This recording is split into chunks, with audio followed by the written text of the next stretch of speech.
Hi guys, I'm Emily, and I'm going to tell you about the shocking secret that my family hid from me for years. You won't ever guess what it was. Let me take you back to 5 years ago.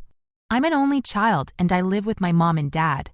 Dad is a manager for a chain of home improvement stores, and he is always changing what store he manages, so we move around the country a lot. It's kind of difficult to make and keep friends when you are only in one town for a year, or sometimes less. It's getting even more difficult now that I'm 15. I never complained when we moved when I was younger. It always seemed like a big adventure. That was until I met Brad. I met him on my first day at the school I'm in at the moment, and I was obsessed with him straight away. He is so gorgeous and popular. I never thought that he would be interested in me, but he was. We started going out, and he even bought me a ring as a present. He is so romantic. But then it all went wrong. That night over dinner was when Dad told me that we were going to be moving again. We would only be in this town for 1 more week before we would have to move over 100 miles away. It was so far away I wouldn't be able to see Brad anymore. I couldn't take it. It was heartbreaking. I had finally found somewhere where I really liked to live.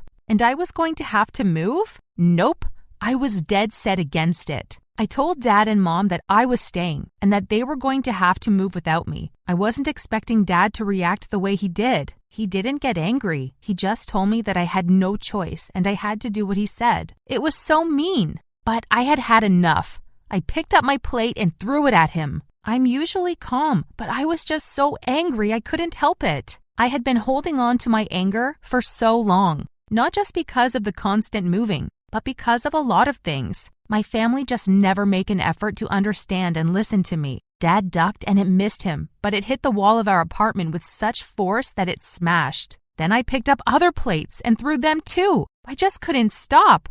I was screaming at him too. Mom started crying and told me that I had to calm down as I would scare the neighbors. Well, I was too angry to listen. She got a brush and dustpan and started to clear up the glass. But she was in such a state that she cut her hand on a piece of broken glass. There was blood everywhere. I was so upset. I never meant for my mom to hurt herself. Then I saw something outside, flashing blue lights. It was the police. I couldn't believe that someone had called them. I was so scared. Dad answered the door to them and let 2 policemen in. Then I got really upset. Even though my parents feel like strangers to me, I would never want to hurt them. I talked to the police and apologized and told them that it was all my fault and I was so sorry and I would never act like that again. The police accepted my reasoning and decided to leave us. But on the way out, he paused and said he just needed to fill in some paperwork before he went. My dad said it was completely understandable. All he wanted to know was our names. Then what happened next really shocked me. My dad told the police some fake names, and not just for him, but for my mom and me too. I was so shocked I didn't say anything back. When the police were gone, I stood there in a shocked silence. There was food all over the walls from where I had thrown things around, and Mom was quietly crying. I expected my dad to turn around and shout at me and to tell me why he had lied to the police, but he didn't. He just turned around calmly and told me to go and pack my bags. We were moving that night. I opened my mouth to ask him what was happening, but he raised his hand up to his mouth and shushed me. I had no choice. I ran up to my room in tears. What was going on? I Skyped Brad and was crying so much that I don't think he really understood what was happening, even when I tried to explain it to him. Then Dad came in and took my phone off of me and told me to hurry up. I couldn't believe how unreasonable he was being. 2 hours later, we were driving in the dark to the new town where Dad was going to be working. We sat in silence for the journey. I couldn't believe what was happening. Why had Dad given fake names to the police? And why were we having to move in such a rush? When we got to the town, I found out we were staying in a really rundown motel, as our new apartment wasn't ready yet. When we got there, I stormed off and told my parents I was going for a walk. I didn't want to talk to them. I wandered aimlessly around the streets. I called Brad up and calmly told him what had happened. He listened and believed my crazy story. He kept trying to guess why my parents had lied about who they were. He thought that they were criminals, and that is why they lied. It did seem likely. All of this moving around the country and lying to the police? I wanted to run away and go and be with Brad, but I had no money. Then he had an idea. He suggested I speak to the police myself. I didn't want to do it over the phone, so I went to a police station. I was really nervous. The man at the desk thought I was lying at first. I could tell he didn't believe what I was saying. He still wrote it all down, but was reluctant to do so. I just begged him to believe me and to pass it on to the police officers who had been to my old apartment earlier that night. When I left, I still wasn't sure if he believed me or not. When I got back to the motel, Dad was sitting outside and he was livid. He was so angry that I was out by myself at night. He sent me to my room and I didn't even argue. Then I realized I had a text from Brad. I opened it. It was a photo from a news article from 5 years ago. It showed a grainy CCTV photo of a man robbing a grocery store. He looked kind of like my dad. Maybe my dad was a thief on the run. That would explain so much. The next week was really weird. We moved into our new apartment and Mom and Dad made a massive effort to get me to like it. They let me paint my room and buy new furniture. Mom even gave me money to go clothes shopping. I really missed Brad though, and had decided that as soon as I was 18, I was going to move and be with him. My new school was okay. I was so used to starting at a new school that it didn't really matter to me anymore. Then a couple of weeks later, something really strange happened. I was called into the principal's office. Now I keep my head down at school. I have enough going on in my life. Getting into trouble at school is the last thing I need. So I was worried. Was there something wrong with Mom or Dad? But when I got there, it was not what I was expecting.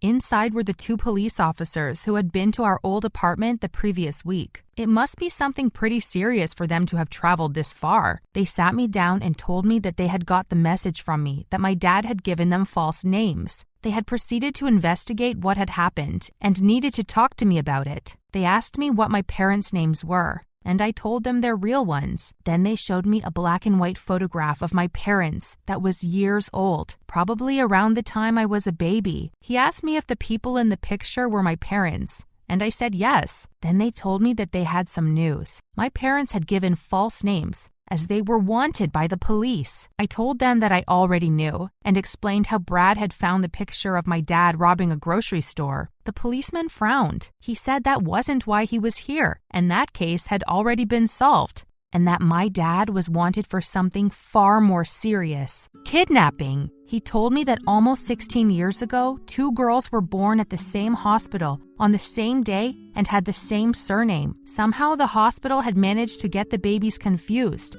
and the parents ended up taking the wrong babies home. Neither family knew anything was wrong until the girls were 5. One of the girls ended up in hospital ill and had their blood taken. That was when it was worked out that the girl wasn't related to her parents. The police got involved and traced down the other family and told them that the girl they were raising wasn't biologically theirs, and they needed to meet the girl's real parents and decide how to proceed. But those parents panicked, ran away, and had been on the run ever since. He said the girl with the parents who ran away was me. He said my parents weren't my real parents. I stood up. This was some kind of sick joke. He was lying. My mom and dad were my mom and dad. I shouted at the policeman and called him a liar. He tried to get me to sit back down, but I didn't listen. I ran out of school and headed back to my apartment. By the time I got home, I was exhausted. Dad was there, and he was so worried about me. He asked me what was wrong, and after I managed to get my breath back, I told him. I expected him to get angry or laugh, but he didn't say anything. He didn't look surprised, just sad. He walked off, and when he came back, he had an envelope that he took a piece of paper out of. It was a newspaper article from 10 years ago, where a couple were pleading for my parents to come forward so they could meet their biological daughter. I looked at the picture. The couple looked just like me, way more than my real parents. Then my dad said it. He wasn't my biological dad. I was in shock. My dad begged for forgiveness and told me that he and mom just loved me so much that they couldn't bear to let me meet my real parents in case they wanted me back, and I never saw them again. But I was angry. How had they lied to me for all these years? And why had they made my childhood so miserable by moving me around all the time? I told the police I didn't want to be with these people anymore, so they moved me into a foster home which was nearer to where Brad lived. At first, I was pleased to be away from the people who claimed to be my parents. I didn't want to see them again.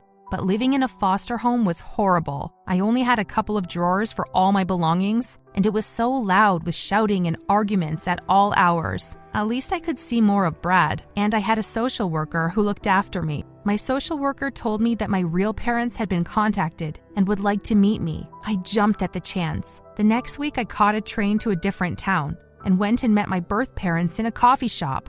It was so uncomfortable at first. None of us knew what to say, but after a while it got easier. I looked so much like the dad, and I sounded so similar to the mom. It was so weird. We spoke about our lives, and they told me how they had spent years trying to find me. Then I got to meet Ashley, the baby who I was accidentally swapped with, who is almost 16 like me. It was so weird. She looked a lot like my parents. I suppose she is biologically theirs. Going back to my foster home, I had so much to think about. I couldn't get my head around it all. Me and Ashley messaged each other a lot. She was the only person who really understood how I felt. That was 5 years ago, and now I live with Brad in our own apartment. I'm in touch with my birth parents and the parents who raised me, who I still call mom and dad. I have finally forgiven them for lying to me for all of these years. I understand that they were just frightened of losing me. I bet you didn't guess that was going to be my family's secret, did you? Does your family have any big secrets? Let me know in the comments. And don't forget to click subscribe and share.